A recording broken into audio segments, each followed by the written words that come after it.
وہ معصوم بچہ بلک رہا ہے، رو رہا ہے پیاس کی شدت کے ساتھ۔ آپ نے اس بچے کو جب بلند کیا اور کیا ارشاد فرمایا، اے یزیدی فوج، تمہاری دشمنی حسین بن علی بن ابی طالب سے ہے، تمہارا شکار میں ہوں، لیکن تم لوگوں نے میرا تمام کنبہ شہید کر دیا، اب سوائے میرے اور کوئی نہیں جو اپنی جان کا نذرانہ اللہ کے حضور پیش کرے۔ صرف اس بچے کو چند گھونٹ پانی کے دے دو تاکہ اس بچے کو سکون آ جائے۔ شمر الجوشن، ملعون ابن زیاد آپس میں بیٹھے مسکرا رہے ہیں۔ کیا کہتے ہیں؟ دیکھا اب آیا ہے پانی مانگنے کے لیے۔ اب اتنی بات ہو رہی ہے کہ حرملہ ملعون، وہ گھٹیا شخص جس نے حضرت امام علی اصغر کو وہ تیر مارا جو گھوڑوں کو تیر مارا جاتا ہے، جس تیر کے 3 منہ ہوتے ہیں، اس نے پانی کے جواب میں اس تیر کو جب پھینکا تو وہ امام علی اصغر کے کان سے نکلتا ہوا دوسرے کان میں بجا اور حضرت امام حسین علیہ السلام کے بازو کے اندر پیوست ہو گیا۔ یعنی انہوں نے 6 ماہ کے بچے کو وہ تیر مارا جو گھوڑوں کو مارا جاتا ہے۔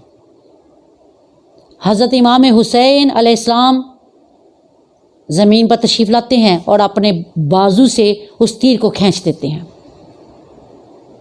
سوچیں کہ وہ کیا اس وقت ایک مرحلہ ہوگا کہ ایک 6 ماہ کا بچہ جو بھی صحیح طریقے سے بیٹھ بھی نہیں سکتا، انہوں نے جب تیر چھوڑا، امام حسین علیہ السلام اس بچے کو لے کر آپ نے اس کا خون جو تھا وہ زمین پر گرنے نہیں دیا۔ ایک ضعیف روایت ہے لیکن مردہ روایت نہیں، ضعیف روایت ہے کہ آپ نے اس خون کو جو امام علی اصغر کے جسم سے نکلا آسمان کی طرف اچھالنا چاہا، لیکن ہاتف غیبی سے آواز آئی کہ امام حسین علیہ السلام اس معصوم بچے کا خون، آل رسول کا خون آپ نے اوپر نہیں پھینکنا تاکہ آسمان کی کہیں بارش بند نہ ہو جائے۔ زمین نے یہ کہا کہ آپ نے یہ خون زمین کی طرف نہیں پھینکنا کہ کہیں فصل ہی دوبارہ نہ ہو۔ یہ ایک ضعیف روایت ہے جو میں آپ کو بتا رہی ہوں، لیکن دراصل اگر آپ اس کی حقیقت جاننا چاہیں تو وہ کیا ہے کہ آج تک دنیا اس پانی کو نہیں سمجھ سکی جو مصطفیٰ کے ہاتھوں سے جاری ہوا ہے۔ سرکار نے جو چشمے اپنے ہاتھ سے بہائے ہیں، اس پانی کی مثال دنیا پیش نہیں کر سکی تو ان کے خون کی مثال کہاں پیش کرے گی؟ آپ نے امام حسین علیہ السلام نے اپنی تلوار کے ساتھ کربلا کی زمین کو کریدا اور اس بچے کو وہیں دفن کر دیا۔ یعنی کربلا کی سرزمین وہ سرزمین ہے جہاں پر پانی تو نہیں لیکن خون کے ساتھ اس زمین کو سیراب کیا گیا ہے۔ معصوموں کا خون، شہیدوں کا خون، ان پاکیزہ ہستیوں کا خون، اس سرزمین کربلا، کرب و بلا یعنی تکلیف اور آزمائش کے اندر وہ خون شامل ہے۔ ان شہیدوں کا ذکر کیسے رک سکتا ہے؟ ان شہیدوں نے اپنے نانا جان کے دین کے لیے اپنی ہر عمر کا بچہ جو ہے وہ قربان کیا ہے۔ آپ واپس خیمے کی طرف جاتے ہیں، ان کی بیوی رباب دیکھ رہی ہیں کہ میرے بچے کو کس طرح انہوں نے شہید کیا، روتی ہیں، بے ہوش ہو جاتی ہیں۔ اور ایک روایت میں آیا کہ جب واقعہ کربلا مکمل ہو جاتا ہے تو بی نے یہ قسم کھائی تھی کہ میں کبھی بھی دھوپ میں جو ہے وہ ساتھ دھوپ کا نہیں چھوڑوں گی، میں سائے کے اندر کبھی نہیں بیٹھوں گی۔ اور ایک روز آپ دھوپ میں بیٹھی بیٹھی بیمار ہو جاتی ہیں، جب اپنے گھر مدینہ واپس آ جاتی ہیں تو بی زینب سلام اللہ علیہا دیکھتی ہیں کہ یہ بے ہوش ہو گئی ہیں دھوپ میں بیٹھ کر۔ آپ جانتے ہیں کہ عرب کی دھوپ کتنی سخت ہوتی ہے، کیونکہ انہوں نے کربلا کی دھوپ دیکھی تھی۔ وادی غیر ذی زرع، خیموں کے ارد گرد آگ اور دھوپ کے اندر سامنے ناشے آپ کے افراد کے پڑے ہوں تو اس وقت آپ کی کیا کیفیت ہوگی؟ بیوی رباب نے یہ قسم کھائی تھی کہ میں کبھی بھی چھاؤں میں نہیں بیٹھوں گی، دھوپ کے اندر ہی رہوں گی۔ بیوی زینب تشریف لاتی ہیں اور کیا ارشاد فرماتی ہیں، رباب اٹھ کر سائے میں آ جاؤ۔ آپ اب دیکھتی ہیں کہ یہ سید زادی ہیں، مرشد زادی ہیں، ان کے حکم کو میں ٹال نہیں سکتی۔ آپ اس وقت جب اٹھ کر آنے لگتی ہیں، آپ کا ایک قدم چھاؤں میں ہے اور ایک قدم آپ کا دھوپ میں ہے، تو آپ کی روح جو ہے وہ پرواز کر جاتی ہے اور آپ اپنے بیٹے امام زین العابدین کی باہوں میں گر جاتی ہیں۔ حضرت امام زین العابدین جب آپ کو سنبھالتے ہیں تو آپ کے ہاتھوں کے اندر کوئی چیز چبھتی ہے، آپ دیکھتے ہیں کہ آپ کی والدہ کے دوپٹے کے اندر کوئی چیز بندھی ہوئی ہے۔ آپ جب اس دوپٹے کو کھولتے ہیں تو اس دوپٹے کے اندر آپ جانتے ہیں کیا ہے؟ اس دوپٹے کے اندر امام علی اصغر کے جھولے کے جلے ہوئے ٹکڑے، لکڑی کے چند ٹکڑے موجود ہوتے ہیں، جن کو بی بی رباب نے اپنے پلو کے اندر باندھا ہوتا ہے، اور وہی آپ کے ہاتھ کے اندر ہوتے ہیں، جس جو مٹھی بند ہوتی ہے، اور بی بی اسی طرح وفات پا جاتی ہیں۔ ان چیزوں کو وہ مائیں سمجھیں گی جن کے بچے 6 ماہ کے ہیں، کہ 6 ماہ کا بچہ شہید کیا انہوں نے۔ آپ دیکھیں اللہ کی قدرت کہ امام علی اصغر کا بیان ہندوستان میں ایک عالم دین کر رہے تھے، 10 محرم کا دن تھا، اور وہ بیان جب کر رہے ہیں، ایک ہندو نے گزرتے ہوئے وہ بیان سنا اور وہ روتے روتے وہیں بیٹھ گیا۔ اس نے سوچا کہ ان لوگوں کو اپنے دین کے ساتھ اتنی محبت ہے کہ انہوں نے اپنے 6 ماہ کا بچہ بھی قربان کر دیا ہے، اتنا بڑا حوصلہ امام حسین علیہ السلام کا۔ اس نے اپنے دل میں یہ خیال کیا کہ میں صبح حضرت امام علی اصغر کے نام پر کچھ بانٹوں گا۔ اس نے ساری رات بادام توڑتا رہا، اس کے لیے باداموں کا شربت تیار کیا۔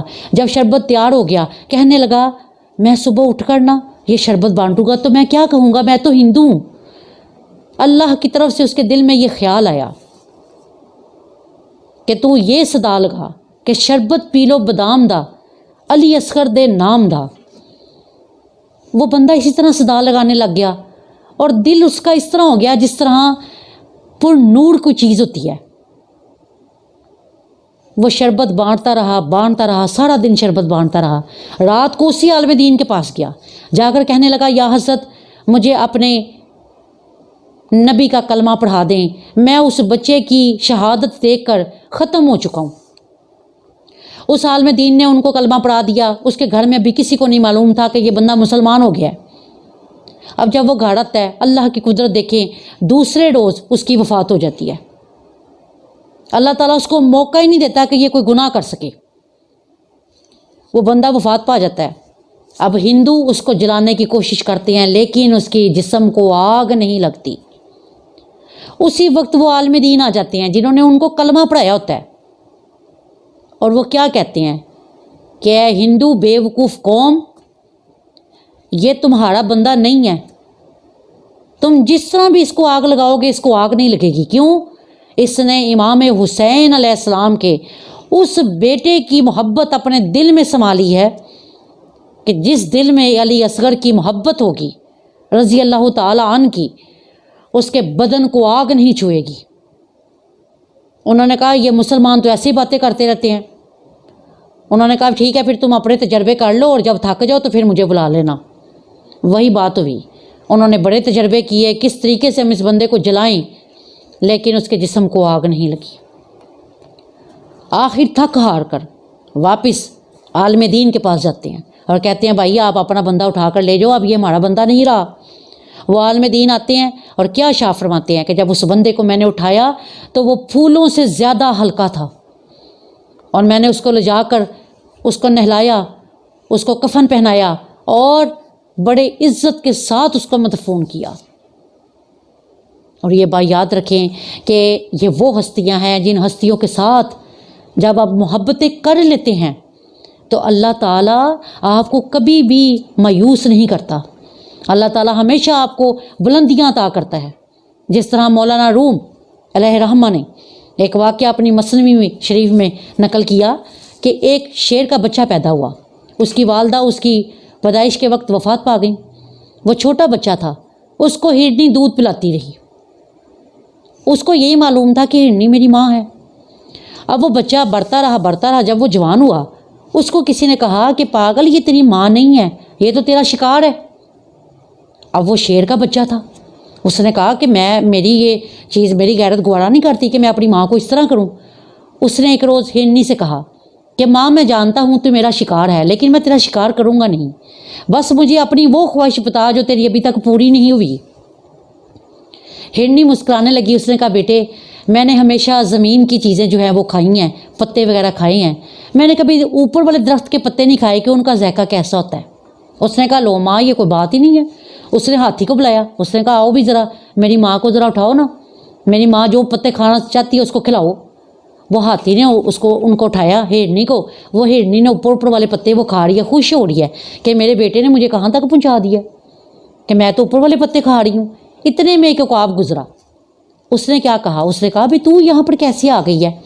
اس نے کہا بھائی میرے بیٹے نے مجھے اوپر پہنچایا ہے۔ انہوں نے کہا اچھا تو تم نے ان کے ساتھ اتنی محبت کی کہ وہ شیر ہی تمہارے سے محبت کرنے لگ گیا؟ اس نے کہا ہاں دیکھو مجھے نیکی کا صلہ ملا ہے۔ اس نے کہا اچھا میں بھی کسی کے ساتھ نیکی کروں گا اور میں بھی صلہ پاؤں گا۔ اس نے کہا ہاں نیکی کا صلہ اچھا ہوتا ہے۔ اب وہ عقاب نے کیا کیا، گزرتے گزرتے دیکھا کہ ایک چوہا ڈوب رہا تھا۔ اس نے کہا چلو بھی میں نیکی کرتا ہوں۔ اس نے اس چوہے کو پکڑا اور پانی سے باہر نکال دیا اور اس کو اپنی پڑ کے نیچے رکھ لیا تاکہ اس کو گرمی ملے اور یہ صحیح ہو جائے۔ آپ یہ دیکھیں اب اس چوہے نے کیا کیا، اس نے اس کا پڑ ہی کاٹ دیا، عقاب کا پڑ کو ٹک دیا، جو ٹکا تو وہ سارا پڑ گر گیا۔ اب وہ عقاب نے کیا کیا، اس چوہے کو اٹھا کر دور پھینکا اور اپنا پر اٹھا کر اس ہرنی کے پاس گیا، جا کر کہنے لگا تیرا بیڑا غرق ہو جائے، تو نے مجھے کیسی نیکی بتائی ہے، میرا تو اس نے پر ہی کاٹ دیا۔ تو ہرنی نے کیا جواب دیا، اس بات کو غور سے سنیں اور تمام زندگی یاد رکھیں۔ ہرنی نے کہا اے بے وقوف عقاب، تو نے یہ نہیں دیکھا کہ میں نے کس کے ساتھ لگائی ہیں؟ میں نے شیر کے بچے کے ساتھ لگائی ہیں، اور تو نے ایک گھٹیا جانور کے ساتھ لگائی، تو پھر تیرا یہی حال ہونا تھا۔ روز قیامت جنہوں نے علی شیر خدا کے بچوں کے ساتھ لگائی ہوگی ان کو اللہ تعالیٰ وہ مقام عطا کرے گا جہاں آپ پہنچنے کا سوچ بھی نہیں سکتے۔ جس طرح وہ ہرنی نہیں سوچ سکتی تھی کہ میں اوپر چڑھ کر اتنے اونچے پتے کھا سکتی ہوں، اسی طرح جب آپ نے شیر کے بچوں کے ساتھ لگائی ہوگی، چاہے وہ شیر کا بچہ 6 ماہ کا کیوں نہ ہو، وہ چاہے شہزادہ علی اصغر کیوں نہ ہو، وہ آپ کو وہاں تک پہنچا دیں گے جہاں تک آپ جانے کا سوچ بھی نہیں سکتے۔ اور جب آپ نے لگائی ہی گھٹیا لوگوں کے ساتھ ہوگی تو وہ تو آپ کی نیکیوں کو ٹک جائیں گے، نیکیوں کے پاڑی کھا جائیں گے، تو پرواز کس سے کریں گے؟ خدارا اپنے عقیدوں کو درست رکھیں، اپنے عقیدوں کو درست رکھیں، مت ان لوگوں کے ساتھ بیٹھیں جو آپ کے عقیدوں کو خراب کریں۔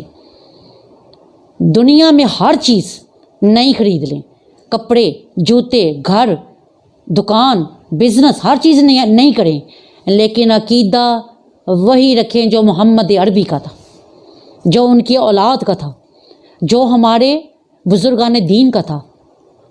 خدارا اپنے بچوں کو ان محفلوں میں بیٹھنے سے روکیں جو آپ کے بچوں کے عقیدوں کو بگاڑ دیں، جو آپ کی نسلوں کو برباد کر دیں۔ خود پڑھیں، اپنی اولادوں کو پڑھائیں، نہیں پڑھ سکتے، نہیں کر سکتے تو ان بیانات کو سنیں اور اپنے عقیدوں کو درست کریں۔ اللہ تعالی ہمیں شہادت امام علی اصغر رضی اللہ تعالی عنہ سے یہ سبق حاصل کرنے کی توفیق دے کہ ہم اپنے کسی بھی عمر کے بچے کو دین سے دور نہ کریں بلکہ دین کے قریب کریں۔